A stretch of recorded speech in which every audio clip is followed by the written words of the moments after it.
नमस्ते प्रणाम सबके गोर से गुलाते रहो सको छोटे बेटा छोटे भाई हम भोजपुरी का धंधे में कैसे बनी। आज हम बनी अपना गांव में और देखिए हमारा गांव में नज़ारा और हम लोग का एक खेत है और बहुत अच्छा लगा था।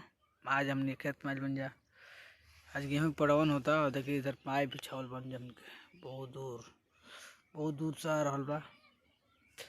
और इसी तरह आशीर्वाद प्यार देते रहिए और भाई के गाना इस काल नहीं आवत और थोड़ा तबीयत खराब रहता रहा और तबीयत थोड़ा खराब हटे और अच्छा हो जाए तो आप सबके बीच में बहुत जल्द गाना आएगा और बहुत अच्छा आएगा, ज़रूर आएगा और होली भी आएगा।